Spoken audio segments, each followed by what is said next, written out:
अस्सलाम वालेकुम फ्रेंड, कैसे हैं आप सब। उम्मीद है सब खैरियत से होंगे। आज का जो टॉपिक हम डिस्कस करने जा रहे हैं वो है general solution of non homogeneous differential equation, जिसमें आज हम अनडिटरमाइंड कोएफिशिएंट मेथड को डिस्कस करेंगे। So let's start our lecture. अगर आपने अभी तक मेरे यूट्यूब के चैनल को सब्सक्राइब नहीं किया तो काइंडली मेरे चैनल को सब्सक्राइब करें, और अगर मेरी वीडियो पसंद आए तो उसे लाइक करें और दूसरों के साथ शेयर भी करें। शुक्रिया।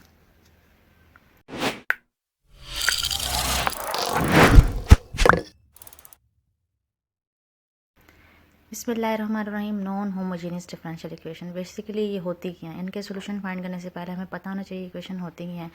These are simply those differential equation that does not satisfy the condition of homogeneous differential equation.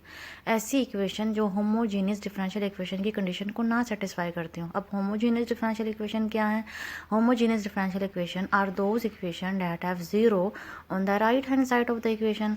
कोई भी डिफरेंशियल इक्वेशन उसके अगर राइट हैंड साइड पर अगर ज़ीरो होगा, जैसे कि आप इस एग्जांपल में देख सकते हैं, इसके राइट हैंड साइड पर ज़ीरो है, तो ये हमारे होमोजेनियस डिफरेंशियल इक्वेशन है। Similarly non homogeneous differential equation क्या होंगी? Are those equation that have any function on the right side of the equation.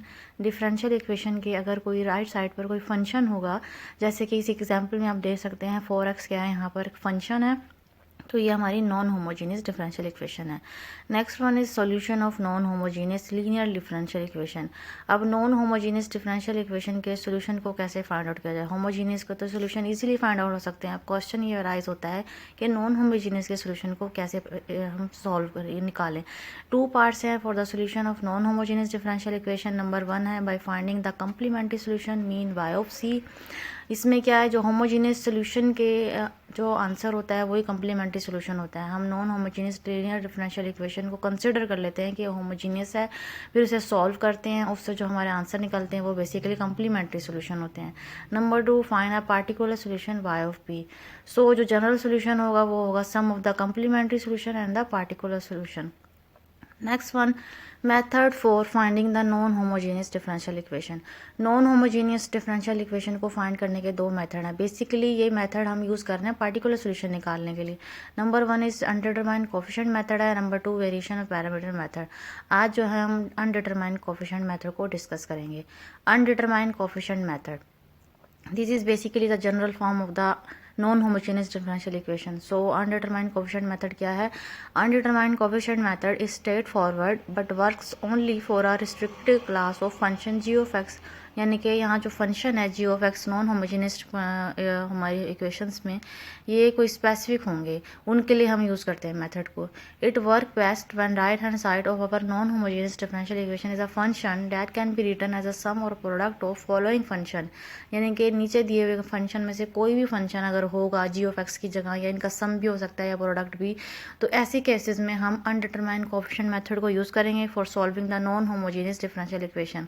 आपको एक एग्जांपल की मदद से समझाते हैं स्टेप बाय स्टेप, इससे आपको समझने में आसानी होगी किस तरह अनडिटरमाइंड कोएफिशिएंट मेथड को यूज़ करके हम नॉन होमोजेनियस डिफरेंशियल इक्वेशन के सोल्यूशन निकाल रहे हैं। कि हमारे पास एक एग्जाम्पल है y double derivative plus 3y derivative plus 2y is equal to 6। Step one क्या है कि हमने कंप्लीमेंट्री सोल्यूशन निकालना है पहले। तो how to find the complementary solution? For finding the complementary solution of non homogeneous differential equation we consider it as a homogeneous differential equation. इसको हम क्या करेंगे, कंसिडर करेंगे होमोजीनियस। मीन ये जो इक्वेशन होगा इसको हम इक्वल टू जीरो लिख देंगे राइट हैंड साइड पर। इसको अब फर्दर सॉल्व करेंगे ताकि हम इसके रूट्स निकाल सकें। सिंपल तरीके से सॉल्व करेंगे। y डबल डेरिवेटिव की जगह D square plus 3d plus 2 is equal to 0, इसकी फ्रैक्शन करेंगे D square plus 2d plus D is equal plus 2 is equal to 0। Then our जो हमारे रूट्स निकलेंगे वो होगा d is equal to -1 and d is equal to plus 2। अब जो -2, अब जो हमारा आंसर होगा complementary solution y of c is equal to c1 e raise to power -x plus c2 e raise to power -2x। ये हमारा complementary solution निकल गया। The next part is how to find out particular solution. अब इसके particular solution कैसे निकालें? ये हम इसलिए कर रहे हैं ताकि हम जनरल सोल्यूशन निकाल सकें। पार्टिकुलर सोल्यूशन जो होते हैं basically function ji of x के कॉरस्पॉन्डिंग ले रहे होते हैं। ये एक टेबल है जिससे हम पार्टिकुलर सोल्यूशन निकाल रहे होते हैं। अगर हमारी नॉन होमोजेनियस इक्वेशन में फंक्शन जो एक कांस्टेंट वैल्यू होगी तो पार्टिकुलर सोल्यूशन ए लेंगे। अगर कोई भी पोलिनोमियल होगा जैसे कि 5x+7 है तो हम y ऑफ p की वैल्यू x+b लेंगे। अगर कोई कोस या साइन का फंक्शन होगा जैसे कि cos 4x है तो हम y of p a cos 4x plus b sin 4x लेंगे।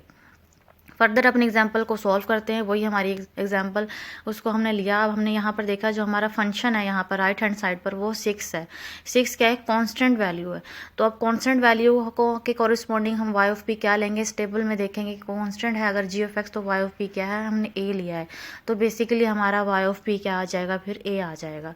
अब हमने क्या करना है, उसको सॉल्व करना है। इसका डेरिवेटिव लेंगे y का डेरिवेटिव और कांस्टेंट वैल्यू का डेरिवेटिव जो होता है 0 होता है। फिर अगेन डेरिवेटिव लेंगे तो दोबारा 0 आ जाएगा। इन वैल्यूज़ को पुट कर देंगे हम इक्वेशन 1 को। इक्वेशन 1 कौन सी है, जो हमारी main non homogeneous differential equation example जैसे हम सॉल्व करें इक्वेशन 1 है, इसमें इन वैल्यूज़ को पुट कर देंगे। 0 + 3 × 0 + 2 × y की वैल्यू a थी इज इक्वल टू 6। इसको सॉल्व करेंगे तो हमारे पास a जो आ जाएगा 3 आ जाएगा। सिमिलरली y ऑफ p जो हमारा 3 आ गया। अब ये है पार्टिकुलर सोल्यूशन। हमने कम्प्लीमेंट्री सोल्यूशन भी निकाल ली, अब पार्टिकुलर सोल्यूशन निकालिए। So the general solution of non homogeneous differential equation क्या होगा, sum of the complementary solution and particular solution था। कम्प्लीमेंट्री सोल्यूशन भी निकाली और पार्टिकुलर सोल्यूशन अभी निकाला 3 है। इन दोनों वैल्यूज़ को हम क्या करेंगे, पुट कर देंगे मेन इक्वेशन में। तो हमारे पास y जो आ जाएगा वो आ जाएगा c1 e⁻x + c2 e⁻2x + 3।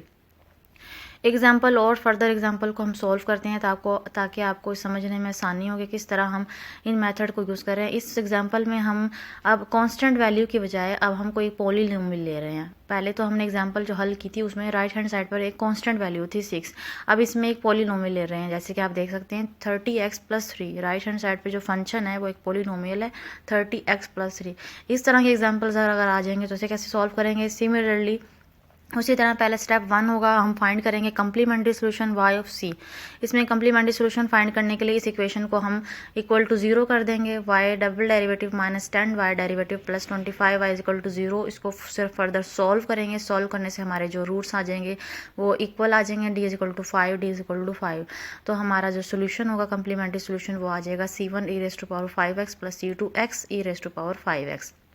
Similarly step 2 finding the particular solution. अब इसमें पार्टिकुलर सोल्यूशन निकालने के लिए कॉरिस्पॉन्डिंग टू टेबल यहाँ पर y ऑफ g फंक्शन के इक्वल होता है और यहाँ पर फंक्शन क्या है 30x + 3 है। अब टेबल में हमने देखा अगर इस तरह की फॉर्म होगी तो y ऑफ p क्या लेंगे, ax + b लेंगे। तो सिमिलरली हमारा y जो आ गया ax + b आ गया। अब इसका डेरिवेटिव लिया हमने, सिंगल डेरिवेटिव लिया तो a आ गया। डबल डेरिवेटिव लेंगे तो कॉन्स्टेंट वैल्यू का 0 होता है।